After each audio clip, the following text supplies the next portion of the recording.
Hi everyone, back again with another video, and this one is for a review of A Different Man. I was actually going to do a comparison between A Different Man and The Substance, but then I realized I actually hadn't done a review for A Different Man, so I better do this first before I get into that. Just a sec. There we go. So this is the second time I've watched it. Definitely more things I appreciate about it on second viewing. It ended up in my top 10 of last year now. I think it's number 5 or 6. I'll double check near the end of this video if I remember. Otherwise, just check out my letterbox if I forget. I always have it in the description. Alright, so anyway, let's get straight into this. So I very much like this movie. Not anywhere near as much as A Substance. That's like a whole another realm. But this is still a really great film. And I love partly kind of like a certain outcome that happens, like particularly a character I love in this film, which is not in The Substance, but I really love in this movie that there is a character like that. Alright, anyway, let's get into it. So, first and foremost, let's get into some of the technical things I really appreciate in this film. So, the first and foremost is camera movements. I really like the camera movements throughout the film. It's not overly done, but when they use it, I love the techniques they use. There's some really effective panning shots, and the camera does linger longer as well. It's a bit different to how The Substance is done, but I really do love the choices and also the lack of camera movements sometimes too, which is actually, you know what, that leads me to number 2. I will elaborate more on camera movements as I go, because there's other elements more deeper that I'll kind of go into it. But anyway, so number 1 is camera movements. Number 2 is static shots. So there's actually a lot of shots in the film that hold for a long time as well, like master shots, which is the characters in frame, and that's it. They don't cut back and forth to a shot, reverse shot, and it's really nice, and it actually gives time to kind of breathe and take in the scene and really think about what's going on in the main character's mind.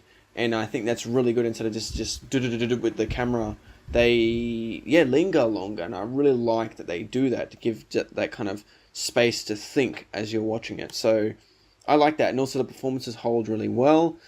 So yeah, actually I really like that they chose that in this film. So that's number 2. Number 3 is long takes. I really like the long takes in this film as well. There's some really effective ones, and this is where the camera movements get utilized, but just, you know, they're not like incredibly long, but they're definitely noticeable. Especially this scene on like this stage and the way the camera's moving around between each actor.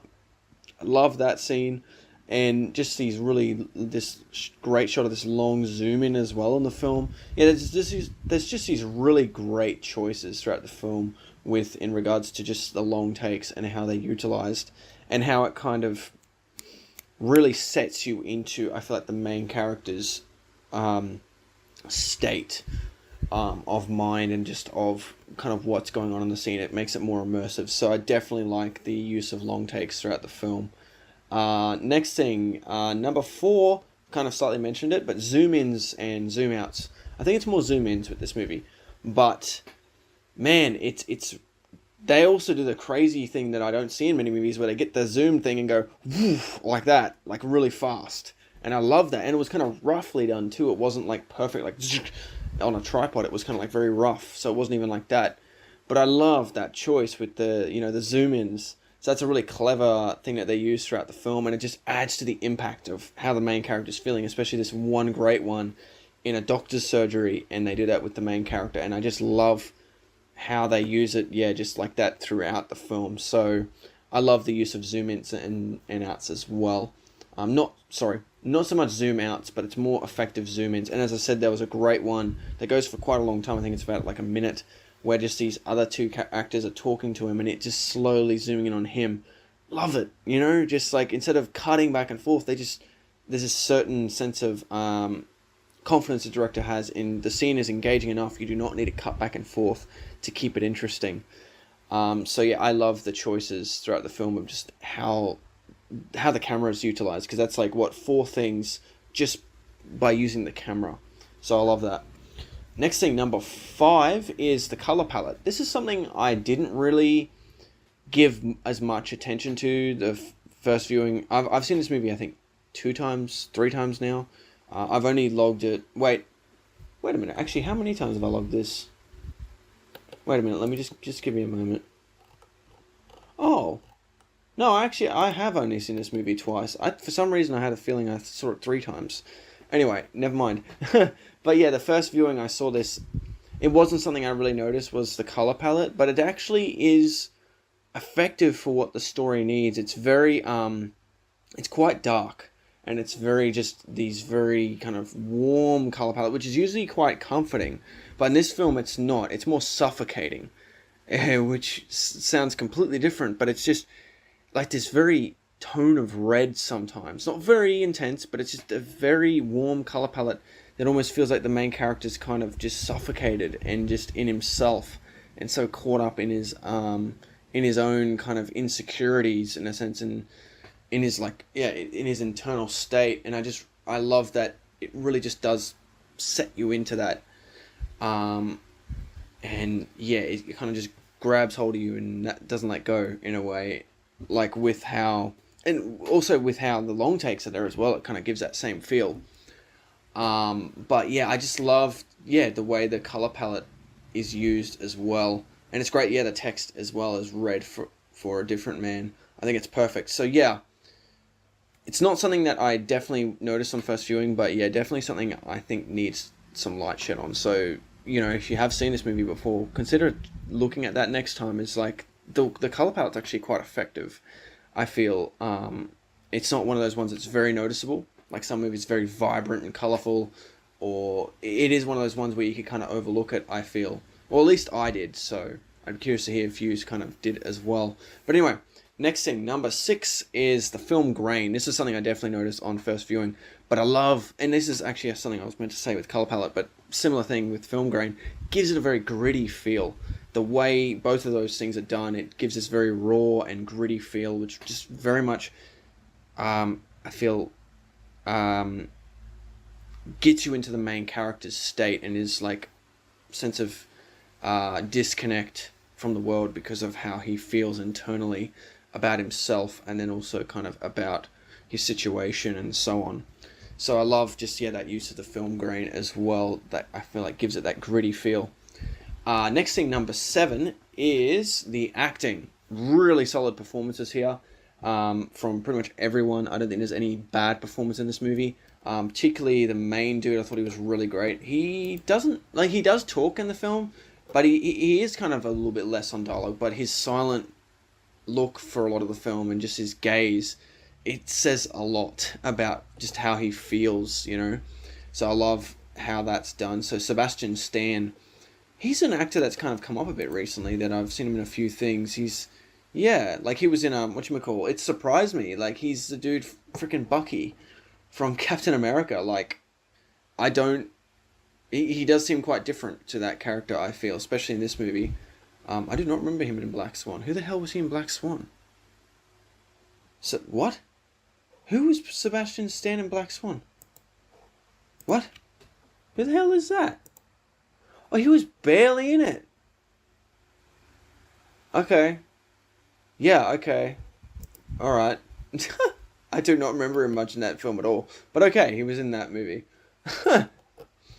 Yeah, so I haven't seen him in a lot of stuff, but I so far I think he's quite good. I very much liked him in as I said, in this. I think this is my favorite performance from him, is in this film, I would say for sure. Adam Pearson was really good as Oswald. I'll get more into his character later on, but he was particularly great. Last movie I saw him in was Under the Skin, which he didn't have a lot to do in that role, but he played a very different character in this. Like, wow, very much more out there compared to that's for sure. Okay, so moving on, where I'm up to. Color palette, film grain, acting. Okay, next thing, number 8, is the music. Love the soundtrack. Such a good soundtrack. It's very kind of epic in a weird way, but it very much, once again, gets into the main character's internal state, and it's used quite a few times in the film, and I feel like it's meant to give that sense of dread in a way to how the main character feels. Very solid use of music, I thought, as well. So great use of like orchestra type music, I guess. Yeah, good stuff on the soundtrack. Love that. Number 9 is the story. Love the story. This is a really good story, one that I really connected with and kind of felt, in a sense, in regards to just it there's more to it than that, and it's gets me thinking, you know, and it's one of those ones that stuck with me after I watched it. So yeah, really solid story. I was engaged start to finish with it. Really good stuff. Number 10 is the characters. I don't know if I had that on the first viewing, and I'm kind of surprised I didn't, because I actually do really like the characters. Especially, I might get into it now. I was just wondering if, like, I wanted to wait, but... Oh, actually, I will wait slightly bit more, but I particularly liked Oswald's character. I thought he was particularly an interesting character to think about. Oh, no, actually, on the first viewing, I did give characters a point as well, so there you go. But yeah, I like the main character, and especially Oswald's character, played by, what is his name? Adam Pearson, I think? Yeah, Adam Pearson. And then also, what was her name? Renate... Whoa. How actually did you say her name? Her character's name is Ingrid. Renate Reinsve? Renate Reinsve? Oh, God. That's her spelling here. Yeah. But, yeah, she was great. I don't think I've seen her and stuff before, and I thought she was really good. Solid performance from her as well. But, yeah, anyway. So, yeah, solid performances from everyone. Good characters. Moving on to the next thing. Number 11. Brutal/shocking moments. This was something that caught me off guard with this movie is... Well, kind of. It was something more later on that I was very much caught off guard with. But early on in the film, too, there's this pretty intense scene. I won't give away too much for spoiler reasons, but my God, like, just lets me just say his character's transformation. Oh my God, I wasn't expecting that. So yeah, that was wild. I don't want to give away too much with this movie because I barely knew anything going in. Or I'll basically tell you what I knew. So I went in knowing this guy changed his appearance, but it doesn't really change him, like who he is internally. He still has a certain struggle internally, even though he looks different. That's all I'll say. That's kind of all I knew going into this movie, and that was me curious enough. And I saw like the poster, and I was like, "Yep, I'm seeing that." So that's all I knew going into it. So that was brutal/shocking moments. I kind of went off a tangent there, but yeah, some moments that really kind of caught me off guard and was like, "Whoa!" But I think were needed for the story and what they were trying to bring across. It wasn't just excessive, that's for sure. Next thing, number 12, thought-provoking. This is something I loved about it too, is this is where I'll get into more detail. Actually, I'll do both. So number 12 is thought-provoking, and number 13 is themes, so they're kind of similar. So, okay, let's get into this a bit more. I've actually realized I just recorded a bit, and I actually realized in order for me to talk about that, I am slightly spoiling it, or at least, like, from my point of view, I didn't know those things going into it. So if you haven't seen the movie, I'm going to be talking slight spoilers. So if that, you want to go into this movie not knowing much at all, and you kind of only knew what I knew going into it just before, then I would recommend skipping to this point in the video, just so, you go into it with a pretty clean slate. But I would recommend coming back to it, because I think, I did get some interesting things from those things from the movie. So come back to it afterwards and listen to the rest of the video if you want to watch the movie first, and then, anyway, I think you get the point. Man, I really love when Oswald comes into the picture, because Oswald really challenges the main character. Because Oswald has a similar thing that the main character struggled with. Although the main character transforms himself, Oswald didn't have to. Like, he, looks kind of how he looked before. And he's just chill. He's a really just... I don't know, what's the word? He's quite confident and just quite authentic in himself and honest. He's just such a... It just shows you that really... It's what's going on inside, in here, rather than what's out here. Granted, yeah, some people, they can change how they look, and then it changes how they, see themselves inside as well. But for some people, it doesn't. And that's where this great book called Psycho-Cybernetics, I've got it here, written by Maxwell Maltz. It's a great book that kind of somewhat highlights that a little bit, because he was a plastic surgeon and such. Anyway, I don't want to get into too much detail with that, but... it's a fascinating thing, and that's what kind of popped into my mind when I watched this movie. I was like, wow, this is like that at play. How your self-image makes you act in the world. Self-image means how you perceive yourself is how others perceive you. And if you see yourself as a piece of shit, or, you know, an asshole, or, you know, or useless, or a failure, then others will somewhat see you in that way. It's kind of like people are like a mirror to you. It's not one-to-one, obviously, but also even so, even if people are different, your perception, you'll see other things that kind of serve your view, not what they're really seeing when they see you. You know what I mean? So it's really interesting, and this movie kind of somewhat goes into that. Not very directly. It doesn't kind of spell it out to you, but it's definitely there. And I just loved watching this movie and kind of, you know, thinking of those things as I was watching it. It's one of those movies that I loved watching it, and with that framing in mind, and seeing Oswald's character as an example of that, I was like, wow, you know, it's just one of those things. And like when I first saw it, I was like, no way. You know, there's a certain scene, he just walks up to a bunch of people and starts talking to them, and I'm like, yo, like no one seems to care.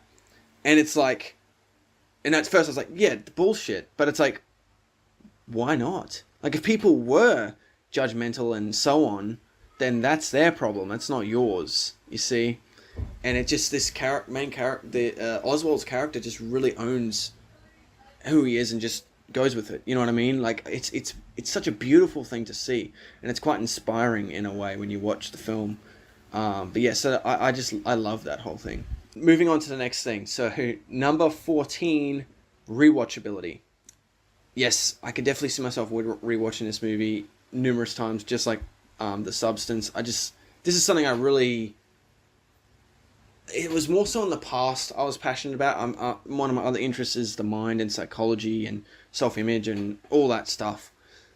I find all that really fascinating and something that I wish society was a bit more aware of. I still feel like people don't know this enough, and a lot of people suffer because of that. But anyway, granted, there's definitely downsides to it as well, and I've discovered that myself. But anyway, it's one of those movies where I can see myself rewatching it numerous times, because it just really gets me going. Like, it makes me go, wow, you know, the things that I've learned, and just seeing that in a film, it's like, wow, I love that.